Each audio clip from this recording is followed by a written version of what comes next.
Sa inyong lahat, ito po muli si Attorney Mike.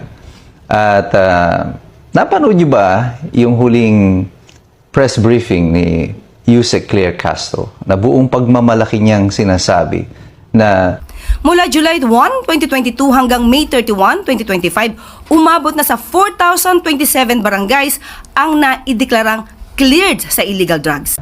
4,027 barangays na daw ang naideklarang drug-free. Wow!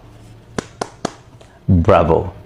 Ang hindi niya sinasabi sa inyo, noong 2022, bago bumaba si Rodrigo Duterte, ay nasa 26,000 mahigit na po ang barangay na deklaradong drug-free, which is about 76% of all barangays sa Pilipinas. At meron tayong mga around 42,000 na barangay. So yung 4,027 na ito, na sinasabi ni Claire Castro, is only about 10% of all barangays. Noong 2022, meron tayong 76% of all barangays that are drug-free. At ngayon, yung 76% na yan, 10% na lang. Pero tuwang-tuwa pa silang idinideklara. What is there to be happy about? What is there to be proud about? Imposible namang hindi nyo alam yung datos at statistics bago kayo nanungkulan o nung natapos ang termino ni President Duterte.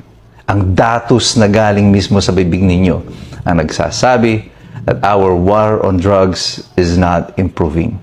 We are regressing. At hindi namin kailangan ng datos na yan para makita namin ang katotohanan. Kami na nandito sa ibaba at sa mga barangay, kitang-kita natin kung papaano ang pagkalat ng droga ngayon sa ating lugar. Yung mga dating hindi na natin nakikita na proliferation ng drugs sa ating mga barangay, eto na naman, balik na naman siya sa dati.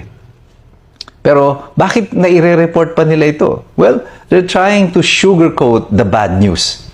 Para bang nabalitaan nyo, sinabi sa inyo ng kaibigan nyo, "Hoy, yung nanay mo nakita ko, nasa gasaan dyan sa kanto, nasa critical siyang kondisyon, nasa ICU siya." Pero may good news ako sa'yo. Nung tinest yung kanyang dugo, mababa na ang kanyang kolesterol. Yay! This is exactly what the government is trying to do to us. They are trying to feed us with horseshit. Sabi ko nga sa inyo, tinatrato tayo ng gobyerno natin na parang kabuti.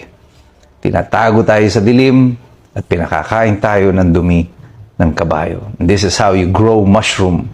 You keep them in the dark and you feed them with horseshit. Pero hindi natin kailangan